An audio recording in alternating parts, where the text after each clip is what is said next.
عالمین الصلاۃ والسلام علی خاتم النبیین۔ ناظرین کرام السلام علیکم۔ پروگرام روشنی سب کے لیے اور میں آپ کا میزبان شاہد مسرور۔ ہم جب اپنی نصابی کتب کا بھی مطالعہ کرتے ہیں، دینی کتب کا مطالعہ کرتے ہیں، حتیٰ کہ ہم جب سیاسیات کے نصاب کو بھی پڑھتے ہیں تو ہم پڑھتے یہ ہیں کہ مقتدر اعلیٰ جو ہے وہ اللہ تعالیٰ کی ذات ہے۔ یہ تو ہمارا سیاسیات کا نصابی جو ہے وہ مضمون ہے یا سبق ہے۔ پھر جب ہم دین کا مطالعہ کرتے ہیں، دین کی سمجھ پیدا ہوتی ہے ہمارے اندر، تو یہ مسلمہ ایک حقیقت ہمارے سامنے آتی ہے کہ دنیا کا یا اس کائنات کے اقتدار اگر کسی کے ہاتھ میں ہے، کوئی قادر مطلق ہے، تو وہ اللہ تعالیٰ کی ذات ہے۔ اللہ تعالیٰ نے دنیا میں اپنے بندوں کو مختلف اوصاف سے، مختلف مناصب سے نوازا، اور اپنے محبوب صلی اللہ علیہ وسلم کو تو اللہ تعالیٰ نے وہ شان عطا فرمائی کہ ہم اللہ تعالیٰ نے بھی آپ کی شان میں بہت کچھ قرآن حکیم میں فرمایا، اور ہم بھی آپ صلی اللہ علیہ وسلم کی شان کو بیان کرنے بیٹھتے ہیں تو ہماری ایسی نہ جانے کتنی محفلیں، مجلسیں اور پروگرام جو ہیں وہ مکمل ہو جاتے ہیں، لیکن یہ جو سلسلہ ہے گفتگو کا، تکلم کا، یہ ختم نہیں ہو پاتا نفس مضمون کے اعتبار سے کہ آپ صلی اللہ علیہ وسلم کی سیرت کے مختلف پہلو ہیں۔ اور ہم الحمدللہ اس مبارک مہینے میں رسول مقبول صلی اللہ علیہ وسلم کی ذات پاک کے مختلف سیرت کے مختلف پہلوؤں پر بات کر رہے ہیں۔ آج جو مصرع نعتیہ مصرع موضوع ہوئے ہیں وہ کچھ اس طرح سے ہیں کہ اول بنایا آپ کو لازم بنا دیا، اول بنایا آپ کو لازم بنا دیا، پھر آپ کو ہی کامل و خاتم بنا دیا، پھر آپ کو ہی کامل و خاتم بنا دیا۔ اللہ نے حبیب کو یہ کائنات دی، اللہ نے حبیب کو یہ کائنات دی، ایسا کمال بخشا کہ حاکم بنا دیا۔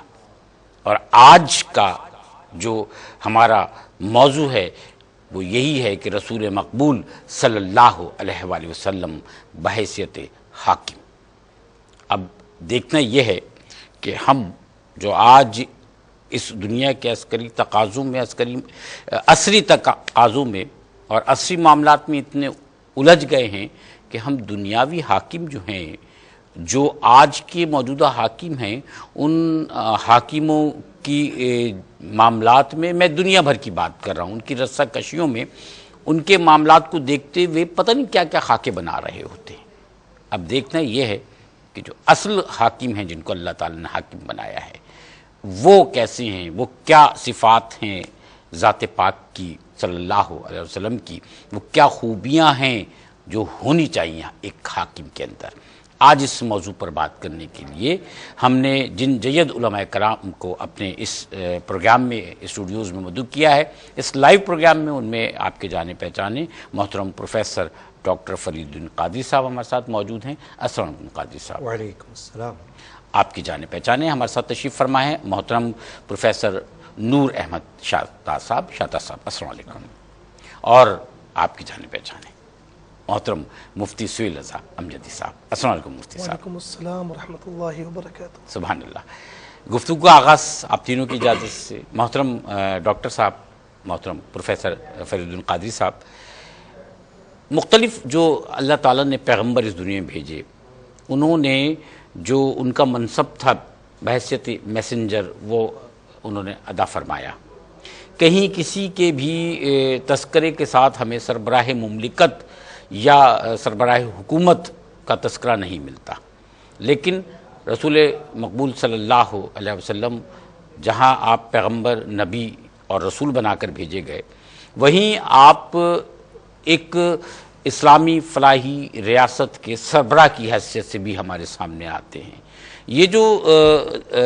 نبوت ہے یہ تو دینی منصب ہے، خدا داد منصب ہے۔ اب یہ جو ہم سربراہ حکومت والی بات کریں تو یہ اقتصابی ہے یا دنیاوی منصب ہے، اس تناظر میں فرمائیے گا۔ بسم اللہ الرحمن الرحیم، صلی اللہ علیہ نبی وعلی آلہ وصحبہ صلی اللہ علیہ وسلم۔ دیکھیے، حضور اکرم مغفر بن آدم صلی اللہ علیہ وآلہ وسلم کا جو منصب ہے وہ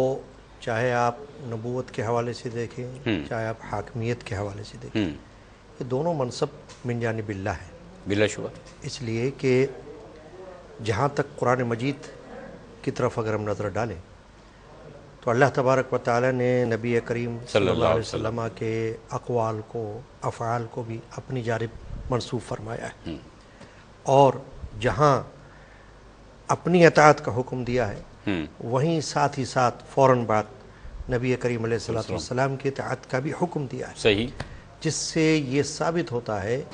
کہ حضور کی اطاعت جو ہے بحیثیت حاکم وہ اللہ کی طرف سے فرض کی گئی ہے، بلا شبہ، ٹھیک ہے نا، یعنی یہ کوئی چوائس کا معاملہ نہیں ہے، آپشن کا معاملہ نہیں ہے۔ صحیح، آپ دیکھیں کہ دنیا میں اس طرح ہوتا ہے کہ جو لوگ حاکمیت کے منصب پر ہوتے ہیں وہاں لوگ اپنی چوائس بھی تلاش کرتے ہیں کہ صاحب ہماری مرضی ہوگی تو ہم مانیں گے، ہماری مرضی ہوگی تو ہم ان کی بات نہیں مانیں گے، یا ہمارے مفاد میں نظر آتا ہوگا تو ہم مانیں گے ورنہ نہیں مانیں گے۔ یہاں ایسی بات نہیں ہے، کیونکہ نبی اکرم علیہ الصلوۃ والسلام بحیثیت رسول، بحیثیت نبی، بحیثیت حاکم اللہ کی طرف سے مبعوث ہوئے ہوئے، صحیح، لہٰذا ان کی ہر بات کو، ہر قول مبارک کو بلا چون چرا قبول کر لینا یہ فرض ہے۔ فرض، ٹھیک، لہٰذا جب ہم منصب نبوت کو دیکھتے ہیں تو وہاں بھی، اور منصب حاکمیت کو دیکھتے ہیں تو وہاں بھی، کیونکہ ایک بات اور بڑی اہم ہے کہ آپ کی جتنی بھی حاکمیت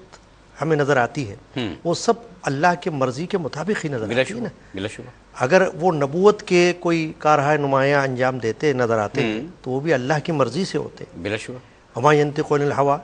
ان هو الا وحی یوحی، اپنی خواہش سے کچھ نہیں فرماتے، جو وحی ہوتا اسی فرماتے۔ تو اگر وہ دنیا کے حوالے سے کوئی حکم دیں گے،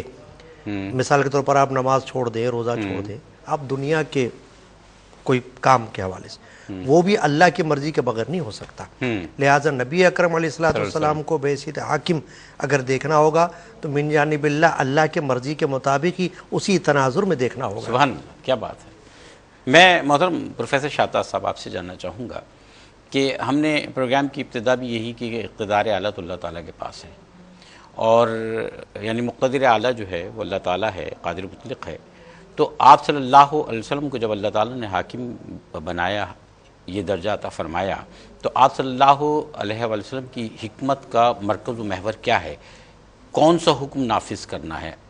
اپنا کہ اللہ تعالیٰ کا؟ جی، بسم اللہ الرحمن الرحیم۔ سب سے پہلے تو یہ بات کہ سرکار دو عالم صلی اللہ تعالیٰ علیہ وسلم نبی ہونے کے ساتھ ساتھ حاکم ہوئے، جی، اور یہ منصب اللہ رب العالمین جل شانہ والا نے جو آپ کو عطا فرمایا، یہاں دو باتیں ہیں۔ فرمائیے۔ ایک بات یہ ہے کہ نبوت جو ہے وہ تو ہے وہبی، وہ کسبی چیز نہیں ہے، ٹھیک ہے، لیکن اقتدار جو ہے یہ کسبی ہے، اور اللہ تبارک و تعالی جل شانہ والا نے اس کے اسباب و وسائل پیدا فرما دیے۔ یعنی یہ بات ازل سے طے شدہ تو تھی کہ سرکار دو عالم صلی اللہ علیہ وسلم کو اقتدار عطا کیا جائے گا، لیکن اقتدار کا جو آپ پوری رسول اللہ صلی اللہ علیہ وسلم کی لائف ہسٹری کو دیکھیے، آپ کی سیرت طیبہ کا مطالعہ کیجئے کہ اقتدار کا جو معاملہ ہے وہ ان تمام مراحل سے گزر کر وہاں تک آپ پہنچے ہیں جہاں تک کوئی بھی اقتدار کو حاصل کرنے کا جو خواہاں ہوتا ہے، یہ جس کی کوشش ہوتی ہے، یہ جس کو ذمہ دار بنایا گیا ہوتا ہے، وہ ساری کوشش، مثلا آپ دیکھتے ہیں کہ رسول اللہ صلی اللہ علیہ وسلم کو ریاست مدینہ کے قیام میں جن دشواریوں کا سامنا کرنا پڑا، اس کے لیے جو آپ کو بنیاد اور بیس بنانا پڑی، اس کے لیے آپ کو جو پہلے ایک نرسری تیار کرنا پڑی، اس کے بعد مکہ مکرمہ کو چھوڑ کر ہجرت کر کے ایک ایسی جگہ جا کر قیام کرنا ہوا کہ جہاں ریاست کے خط و خال واضح ہو سکیں، یہ ساری چیز یہ بتا رہی ہے کہ رسالت میں آپ صلی اللہ تعالیٰ علیہ وسلم نے اقتدار یوں حاصل نہیں کیا کہ ایک دن آپ نے دعا فرمائی ہو کہ اللہ کل مجھے حاکم بنا دینا، اور اگلے روز آپ حاکم بن گئے اور لوگوں نے آپ کو مان لیا ہو، نہیں، بلکہ آپ صلی اللہ تعالیٰ علیہ وسلم نے اس کے لیے پوری جد و جہد کی ہے۔ اچھا، اور جد و جہد جو کی ہے، جیسے آپ نے کہا کہ یہ کس کی حاکمیت کے لیے کی؟ رسول اللہ صلی اللہ علیہ وسلم بذات خود اپنے لیے کوئی اقتدار کے خواہاں نہیں تھے۔ اگر ایسا ہوتا تو مکہ مکرمہ میں تو آپ کو اس کی پیشکش کی گئی تھی کہ اگر آپ اقتدار چاہتے ہیں تو ہم آپ کو اپنا مقتدر ماننے کے لیے تیار ہیں، مگر آپ صلی اللہ علیہ وسلم نے فرمایا نہیں، میرا مشن یہ نہیں، میں اللہ تبارک و تعالیٰ کی حاکمیت کو قائم کرنا چاہتا ہوں۔ چنانچہ آپ یہ دیکھیے کہ وہ مکہ مکرمہ کی سختیاں، پھر وہاں ان سختیوں کے درمیان میں ہی رہتے ہوئے رسول اللہ صلی اللہ علیہ وسلم کا ایسی جماعت کا تیار کرنا کہ جب اقتدار قائم ہوگا، جب ریاست بنے گی، اس کے لیے جو لوگ اس وقت درکار ہوں گے ان کی ابھی سے تعلیم، تربیت، تزکیہ، ان کی ٹریننگ، ان کے تمام معاملات۔ اور ہم یہ دیکھتے ہیں کہ دنیا اس بات پر حیرت زدہ ہے کہ رسالت مآب صلی اللہ تعالیٰ علیہ وسلم نے عرب کے ان گواروں کو، جو بکریاں چرانے والے لوگ تھے، جن کی کسی یونیورسٹی میں کوئی تعلیم نہیں ہوئی تھی، جن کی ایجوکیشن کے لیے کوئی انسٹیٹیوٹس نہیں کھلے تھے، ان کو رسول اللہ صلی اللہ علیہ وسلم نے مختلف علاقوں کے والی، گورنر، حاکم اور کیا کیا کچھ بنا دیا۔ کیا اس زمانے میں یونیورسٹیاں ہوتی تھیں؟ کہ دیکھیں نا کہ اگر رسول اللہ صلی اللہ علیہ وسلم کے دور کا آپ جائزہ لیں تو عرب کی جو معاشرے کی صورتحال ہے اس میں تو آپ یہ کہہ سکتے ہیں کہ یونیورسٹی لیول کی ایجوکیشن نہیں ہوتی ہوگی، لیکن آپ صلی اللہ علیہ وسلم کی مجلس، تعلیم، محفل سے بڑھ کر کوئی ایجوکیشن کا رہا معاملہ یہ کہ وہ قوتیں جو اس وقت اقتدار میں غالب تھیں، جیسے فارس کی قوت، جیسے قیصر و کسریٰ کی حکومت، جیسے روم کی حکومت، تو وہاں تو جو ایجوکیشن کا سسٹم تھا، جو تعلیم تھی، جو تربیت تھی، جس طرح سے اقتدار تک لوگ پہنچے تھے، موروثی اقتدار جیسے ان کا چل رہا تھا، اس کے نیچے جو کام کرنے والے، وہ ایک الگ نظام۔ لیکن رسول اللہ صلی اللہ علیہ وسلم نے اللہ کی حاکمیت کا جو نظام قائم فرمایا، اس کے لیے جو لوگ آپ نے مکہ مکرمہ میں تیار فرمائے، جنہوں نے جا کر مدینہ طیبہ کی پہلی اسلامی ریاست کی بنیادیں رکھی ہیں، اور پھر جس طرح سے وہ لے کے چلے ہیں کہ کہاں وہ مدینہ طیبہ کی چھوٹی سی بستی جسے یثرب کہا جاتا تھا،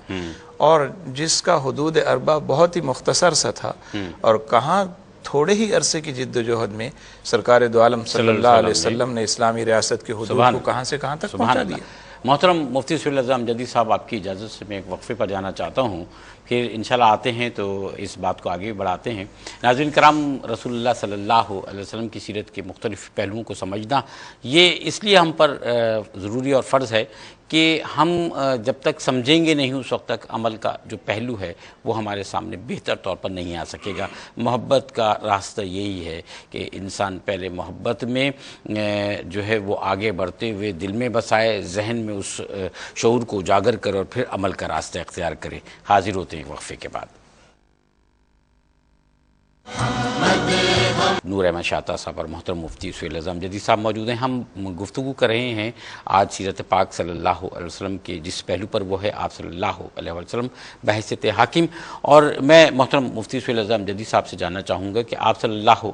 علیہ وسلم جو ہیں، آپ حاکم بھی ہیں اور آپ سربراہ حکومت کے سربراہ مملکت بھی ہیں، تو آپ صلی اللہ علیہ وسلم کے اندر بحیثیت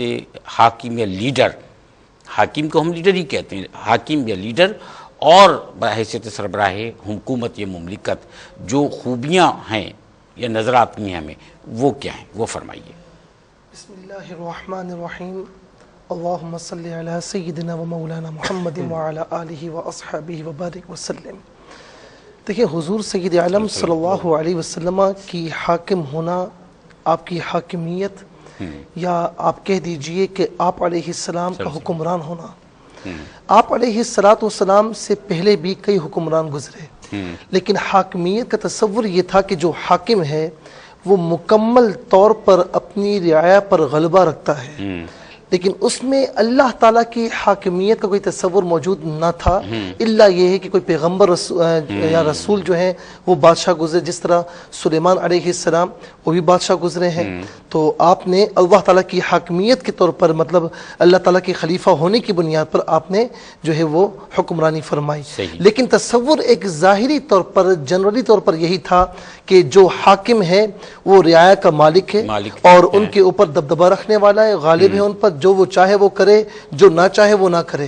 لیکن حضور نبی کریم صلی اللہ علیہ وسلم جب حاکم ہوئے، لیکن آپ کی حاکمیت یعنی حاکم خود بنا کرتے ہیں، لیکن آپ ایسے حاکم ہیں کہ جنہیں اللہ رب العالمین نے خود حاکمیت عطا فرمائی. جس طرح ڈاکٹر صاحب نے فرمایا کہ آپ حکمران بننے کا شوق نہیں تھا، نہ آپ نے کوئی کوشش فرمائی، یہ اللہ رب العالمین نے عطا فرمائی. دوسری بات یہ ہے کہ بادشاہ یا حاکم وہ جسمانی طور پر لوگوں پر حکومت کرتے ہیں، لیکن آقا علیہ الصلوۃ والسلام ایسے حاکم ہیں کہ جو لوگوں کے جسموں پر بھی حکومت فرماتے ہیں اور لوگوں کی روحوں پر بھی حکومت فرماتے ہیں، دلوں پر بھی، اور آج تک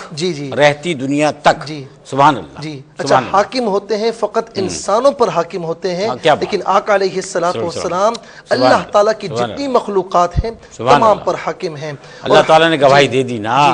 کہ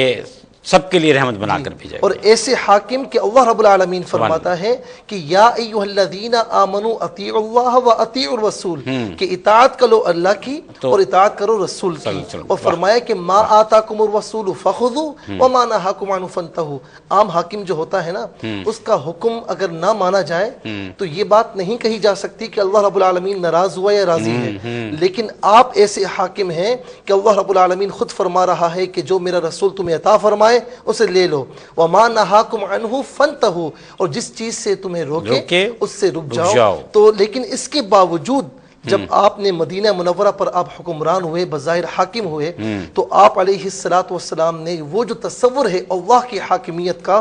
اس کو آپ نے جگہ نہیں دی، اس کو یعنی یوں سمجھ دیجیے کہ اولیت قرار دیا. اور قرآن کریم کی جو یہ آیت کریمہ ہے کہ یا ایھا الذین آمنوا اطیعوا اللہ واطیعوا الرسول واولی الامر منکم، اے ایمان والو اللہ کی اطاعت کرو، رسول کی اطاعت کرو، اور اولی الامر یعنی حکمرانوں کی اطاعت کرو. تو یہ تصور کہ اللہ اور اس کے رسول کی جو اطاعت کی جائے گی اس میں کوئی کنڈیشن نہیں، لیکن حاکموں کی جو اطاعت کی جائے گی اگر وہ اللہ تعالیٰ اور اس کے رسول صلی اللہ علیہ وسلم کی اطاعت گزار ہیں تو ان کی اطاعت کی جائے. اگر ان کی اطاعت گزار نہیں ہے اور ان کی باتوں کے خلاف حکم کرتے ہیں تو اطاعت نہ کی جائے. تو جو حاکمیت اللہ ہے اسے آپ نے نہ صرف اجاگر فرمایا بلکہ اس پر عمل کر کے بھی دکھایا. بارہا آپ نے خطبات ارشاد فرمائے، اس میں یہی تھا کہ جس نے خلاف ورزی کی تو وہ اللہ تعالیٰ کی بارگاہ میں مجرم ہوا. یعنی اللہ تعالیٰ کا خوف لوگوں کے دلوں میں بٹھایا. پھر آپ دیکھیں کہ مدینہ منورہ میں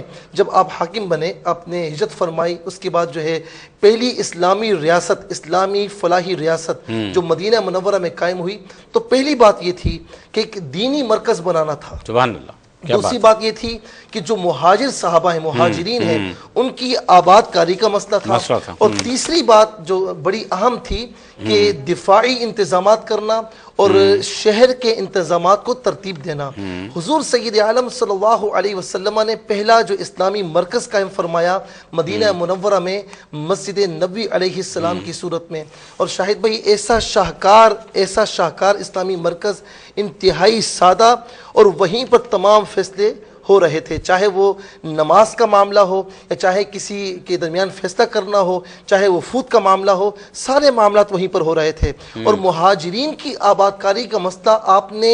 اتنے اچھے طریقے سے سر انجام دیا کہ جو مہاجر مدینہ منورہ میں تشریف لائے تو انصار مدینہ منورہ میں پہلے سے موجود. اور آپ دیکھیں کہ اوس اور خزرج یہ دونوں قبائل آپس میں دشمن، لیکن آقا علیہ الصلوۃ والسلام نے انما المؤمنون اخوہ کے تحت فاصلحوا بین اخویکم، اس کے تحت اس طرح آپس میں بھائی چارگی فرمائی کہ وہ انصار کے جو پہلے سے مدینہ منورہ میں موجود تھے، مہاجرین آئے تو انصار نے اپنی جائیدادوں میں سے اپنا آدھا حصہ انہیں عطا فرما دیا. یہاں تک کہ کسی کی زوجیت میں ایک سے زیادہ بیویاں ہیں تو انہوں نے ایک کو طلاق دی تاکہ اس سے کوئی دوسرا نکاح کر لے. یعنی اتنا زیادہ اخوت کا معاملہ. اور جو مہاجرین تھے وہ خود ہی عرصے میں خود کفیل ہوئے، کاروباری بن گئے. اس کے علاوہ دفاعی انتظامات کوئی گوشہ ایسا نہیں کہ جس پر آقا علیہ السلام نے کام نہ کیا. سبحان اللہ. اب ہم ایک اور بہت اہم بات ہے جو ڈاکٹر صاحب آپ سے جاننا چاہیں گے، وہ یہ ہے کہ آج ہم جو ترقی یافتہ اقوام ہیں، آج کے ہم تاریخ کو دیکھتے ہیں کہ ترقی یافتہ اقوام جو ہیں، اصل جو ترقی یافتہ اقوام ہیں وہ جو فکری اور اخلاقی طور پر بھی ترقی کرتی ہیں، صرف مادی ترقی نہیں، ان کے یہاں علم کی اور تعلیم کی حیثیت بڑی امتیازی ہوتی ہے. اور اس پہلو کو سامنے رکھتے ہوئے رسول مقبول صلی اللہ علیہ وسلم جب ایک اسلامی ریاست کی بنیاد ڈالتے ہیں تو آپ کیا اقدامات فرماتے ہیں اور علم کی اہمیت کو آپ صلی اللہ علیہ وسلم نے کس طرح سے اجاگر فرمایا؟ دیکھیے یہ تو بات ظاہر ہے کہ حضور اکرم علیہ السلام نے علم کے حوالے سے جو کچھ بھی احادیث شریفہ میں فرمایا ہے وہ روز روشن کی طرح آیا ہے. جی. دوسری بات یہ کہ ظاہر ہے کہ اس زمانے کے جو علوم تھے اور آج جو علوم رائج ہیں وہ تو ایک الگ الگ ہیں. ظاہر ہے وہ اس طریقے سے تو نہیں ہو سکتا. اس زمانے میں جو علوم رائج تھے ان میں نبی پاک صلی اللہ علیہ وسلم نے کوئی کسر نہیں چھوڑی، بلکہ آپ نے تعلیم کے لیے باقاعدہ وفود بھی بنائے اور لوگوں کو مقرر بھی فرمایا. اور مدینہ طیبہ میں نبی اکرم علیہ السلام نے سعید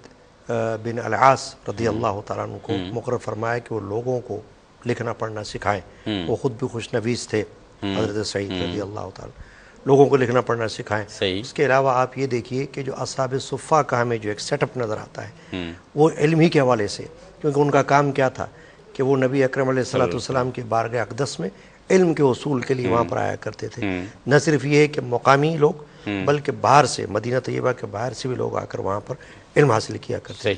پھر نبی پاک صلی اللہ علیہ وسلم مختلف قبائل کی طرف اپنے صحابہ کو روانہ فرمایا کرتے تھے جو جا کر وہاں پر ان کو علم سکھائے. ایک بڑا مشہور واقعہ ہے بیر معونہ کے حوالے سے، جہاں 70 قاریوں کو شہید کر دیا گیا دھوکے سے بلا کر، اور وہ گئے کس لیے تھے کہ نبی پاک صلی اللہ علیہ وسلم ان کو قرآن کی تعلیم کے لیے بھیجا تھا، اور انہوں نے وہاں پر ان کو قتل کر دیا. تو لیکن ان کا بھیجنا کس مقصد سے تھا کہ قرآن کی تعلیم لوگوں کو سکھائے. مدرسے گھروں میں گھروں کو مدرسے کی شکل دے دی گئی تھی کہ لوگ اپنے اپنے طور پر لوگوں کو پڑھنا لکھنا سکھائیں. پھر ایک بڑا مشہور واقعہ آپ کے سامنے موجود ہے غزوہ بدر کے حوالے سے کہ جو قید ہو کے لوگ آئے تھے، نبی پاک صلی اللہ علیہ وسلم نے فدیے کے طور پر ان کے لیے یہ حکم دیا کہ بھئی اگر آپ 10 بچوں کو بھی لکھنا پڑھنا سکھا دیں بطور علم کے تو آپ کی جاں بخشی ہو جائے گی. تو یہ کیا تھا؟ یہ وہ شغف تھا علم کے ساتھ جو کہ میراث ہے انبیاء کرام علیہ السلام کی، اور علم جو ہے ایک ورثہ ہے. اور نبی پاک صلی اللہ علیہ وسلم کی بڑی مشہور حدیث تو آپ کو پتہ ہے کہ علم حاصل کرو چاہے چین تک جانا پڑے. تو مورخین نے یہاں تک بھی بیان کیا ہے کہ نبی اکرم علیہ السلام نے جو ہے یہ جو چین کا حوالہ دیا ہے تو یہ اس لیے دیا ہے کہ علم کے لیے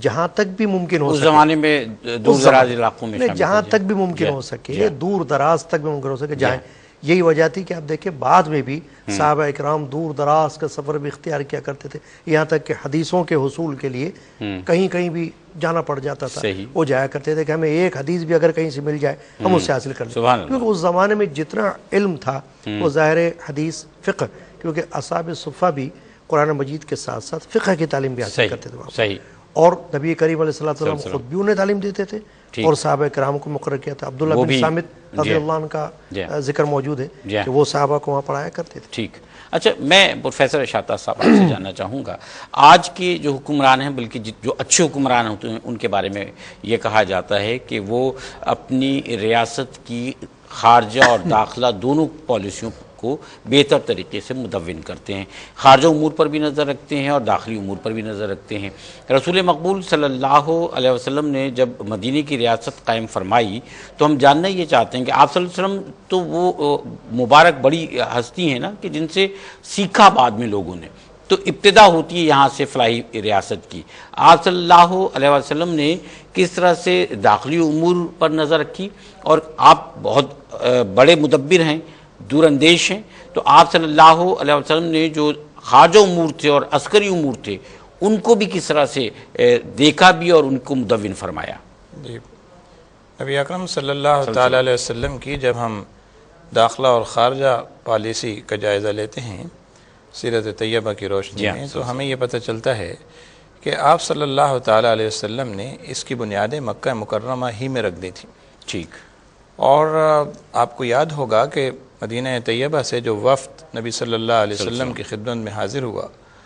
اور بیعت عقبہ جنہوں نے آ کر کی ہے، ان لوگوں سے جو رسول اللہ صلی اللہ علیہ وسلم نے اس وقت عہد و پیمان لیا تھا وہ کیا تھا؟ انہوں نے یہ کہا یا رسول اللہ صلی اللہ علیہ وسلم آپ ہمارے ساتھ مدینہ شریف تشریف لے چلیے. آپ نے فرمایا کہ اچھا اگر میں تمہارے ساتھ جاؤں تو تم میری کیا وہاں حفاظت کرو گے؟ کہا یا رسول اللہ جو ہم اپنے اہل و عیال کی کرتے ہیں، لیکن پہلے آپ ہمیں یہ بتائیے کہ ہم جو آپ کے لیے کریں گے تو اس کا صلہ اور بدلہ کیا ہوگا؟ آپ نے فرمایا جنت. تو انہوں نے کہا پھر یا رسول اللہ صلی اللہ علیہ وسلم ہم اپنے اہل و عیال سے بڑھ کر آپ کی حفاظت بھی کریں گے. آپ نے فرمایا اچھا تو پھر یہ کہ جو ہمارے ساتھ جانے والے لوگ ہوں گے ان کے لیے کیا کرو گے؟ یہ ساری باتیں ایک عہد و پیمان کی صورت میں اس آنے والے وفد سے طے ہو گئیں. یہ داخلہ پالیسی ہے کہ جب ہم وہاں پہنچیں گے اور نئے نئے لوگ جا کر اسٹیبلش ہوں گے، ان کے ساتھ جو مسائل ہوں گے ان کو کس طرح سے ٹیکل کیا جائے. تو سرکار دو عالم صلی اللہ علیہ وسلم نے اس کی پیش بندی فرمائی. چنانچہ آپ یہ دیکھتے ہیں کہ پھر ہجرت کے بعد جب مسلمان وہاں پہنچے ہیں تو وہاں پھر ان کو یہ دشواری پیش نہیں آئی کہ ہم کسی اجنبی جگہ آ گئے، بلکہ وہاں کے لوگوں نے ان کو ویلکم کیا. اور آپ دیکھتے ہیں کہ وہ طالع البدر علینا من ثنیات الوداع، جس جوش و خروش اور جذبے کے ساتھ بچیاں پڑھ رہی ہیں، جس طرح مدینے کے اندر ایک جشن ہے، تو یہ اس کا نتیجہ ہے جس داخلہ پالیسی کو رسول اللہ صلی اللہ علیہ وسلم نے پہلے سے ہی مرتب فرما لیا تھا. نمبر 1. دوسری بات یہ ہے، دوسری بات سے پہلے اگر آپ اجازت دیں تو ایک چھوٹے سے وقفے پہ ہم جانا چاہتے ہیں. ہم چاہتے ہیں کہ واپس آئیں تو اس پر ہم تفصیل سے گفتگو کریں. ناظرین کرام، رسول اللہ صلی اللہ علیہ وسلم کی مبارک سیرت کے حوالے سے ہم بات کر رہے ہیں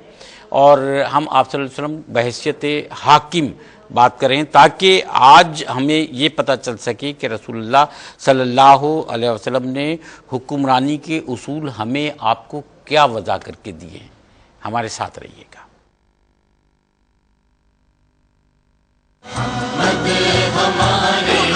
پروگرام روشن سب کے لیے میں، اور آج ہم بات کر رہے ہیں رسول اللہ صلی اللہ علیہ وسلم بحیثیت حاکم. ہمارے ساتھ محترم پروفیسر ڈاکٹر فرید الدین قادری صاحب تشریف فرمائے، محترم پروفیسر نور احمد شاطا صاحب تشریف فرمائے، اور محترم مفتی سہیل رضا امجدی صاحب ہمارے ساتھ موجود ہیں. ہم وقفے پہ گئے تو ہم محترم شاطا صاحب سے جاننے کی صحیح کر رہے تھے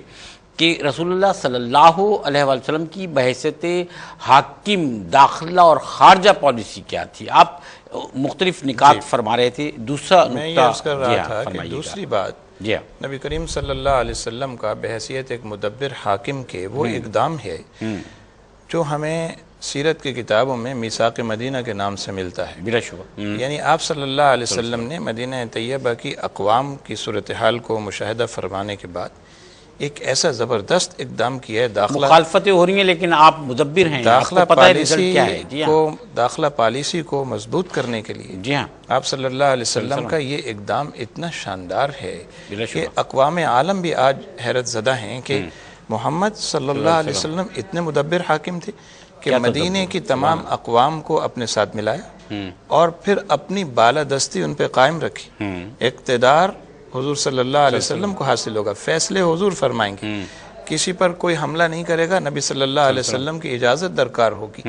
باہم شیر و شکر رہیں گے. خارجی عناصر اگر حملہ آور ہوں گے مدینہ طیبہ پر تو سب مل کر مقابلہ کریں گے. اللہ حضل کیا وہ جو 52 53 اس کی شکیں ہیں اس معاہدے کی، اس سے پتہ چلتا ہے کہ نبی صلی اللہ علیہ وسلم اپنی داخلہ پالیسی کتنی مضبوط بنیادوں پر استوار فرما رہے تھے.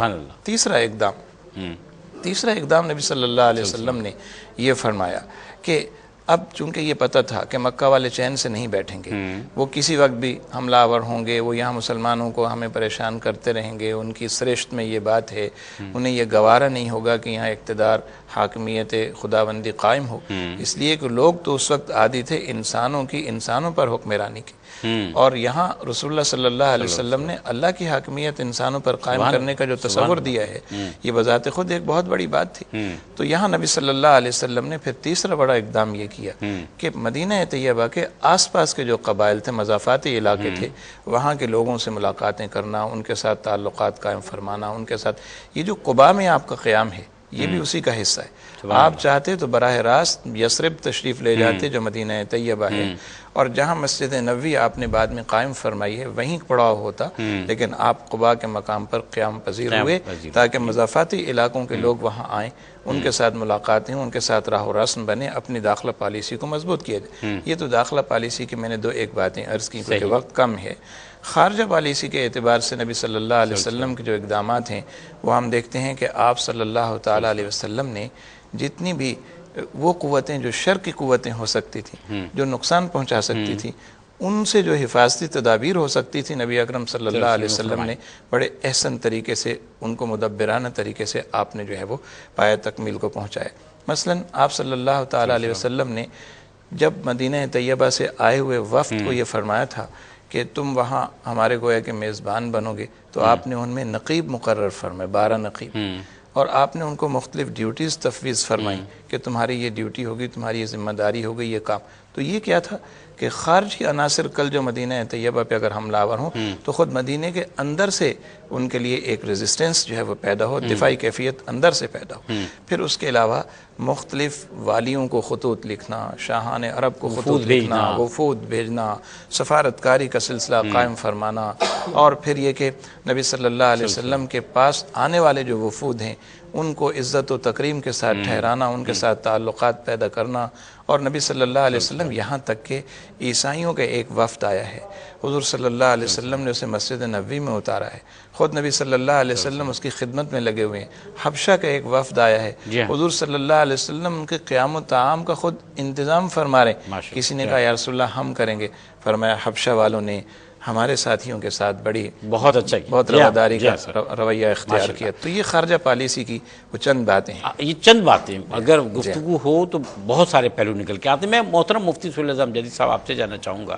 کہتے ہیں کہ حاکم وہ ہوتا ہے کہ جس کی قبولیت جو وہاں کی ایک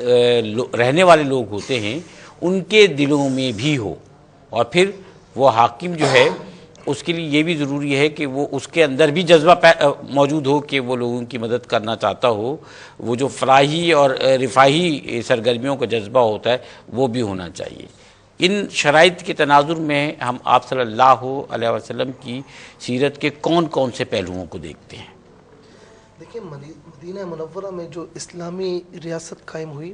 میں نے آپ سے کہا نا کہ حاکمیت کے جتنے شعبے ہیں ان تمام شعبوں میں میرے آقا علیہ السلام کی کارکردگی انتہائی اعلیٰ رہی ہے۔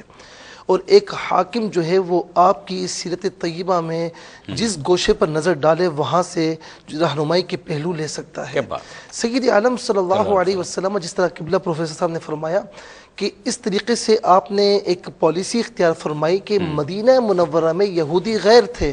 دشمن تھے، لیکن آپ کی پالیسی ایسی مدبرانہ تھی کہ وہ یہودی بھی بظاہر آپ کے ساتھ ہوئے معاملات میں، اور ایسے جو ہے وہ معاہدات کیے گئے کہ باہر سے کوئی حملہ آور ہوگا تو تمام مدینہ منورہ کے رہنے والے چاہے وہ مسلمان ہوں یا غیر مسلمان ہوں وہ یک جسم ہو کر لڑیں گے، اور باہر سے آنے والوں کو شکست دیں گے، ان سے لڑیں گے، ان کو اندر نہیں آنے دیں گے۔ اسی طریقے سے مدینہ منورہ کے باہر جو قبائل تھے ان سے ملاقاتیں فرمانا کہ اگر کہیں اور سے حملہ ہوتا ہے تو یہاں سے کوئی مطلب مزاحمت نہ ہو، اور ان کے ساتھ یہ معاہدات کرنا کہ اگر تم ان کے یعنی تم ہمارے خلاف نہ لڑو، اور اگر تم ان کے خلاف نہیں لڑتے تو کم از کم اتنا ہو جائے کہ تم خاموش رہو، غیر جانبدار رہ جاؤ، اور پھر ایسا ہی ہوا۔ آپ دیکھیں کہ اتنی مدبرانہ پالیسیوں کے نتیجے میں وہ قریش جو اپنے آپ کو تجارت کا وہ سمجھتے تھے کہ ہم بڑے ماہر ہیں، بڑے ایکسپرٹ ہیں، کچھ عرصے میں ایسا ہوا کہ وہ مہاجرین جو مکہ مکرمہ سے بے سر و سامانی کے عالم میں مدینہ منورہ گئے، کچھ عرصے میں ہر ایک نے کاروبار کیا، خود کفیل ہوئے، اور ایسے ہوئے کہ ان مہاجرین کا ایک منڈیوں پر جو ہے وہ ان کی بالادستی قائم ہوئی، اور قریش کی بالادستی جو ہے تجارت میں بالکل کم ہو کر رہ گئی۔ یعنی آقا علیہ السلام نے ایسی پالیسیز اختیار فرمائی۔ پھر آپ دیکھیں کہ اگر میں عدل و انصاف کا ذکر نہ کروں تو میں سمجھتا ہوں کہ یہ موضوع تشنا رہے گا کہ اپنی ذات کے حوالے سے عدل و انصاف، اپنی فیملی کے حوالے سے عدل و انصاف، یا کسی حوالے سے بھی عدل و انصاف، تو آقا علیہ السلام کا یہ طرہ امتیاز ہے کہ آقا علیہ السلام نے جو فرمایا، جس کی تعلیم دی، سب سے پہلے اس پر عمل کر کے دکھایا۔ دیکھیں شاید بھائی میں مختصر سی بات کرنا چاہوں گا کہ بعض اوقات ایسا ہوتا ہے کہ کسی اور کا معاملہ ہو تو ہم عدل و انصاف کے پیکر بن جاتے ہیں، لیکن اگر اپنا معاملہ آ جائے، اپنے عزیز و اقارب کا معاملہ آ جائے تو ہم پھر پہلو تہی کرتے ہیں کہ ایسا ہو جائے ویسا ہو جائے۔ آپ دیکھیں کہ آقا علیہ السلام نے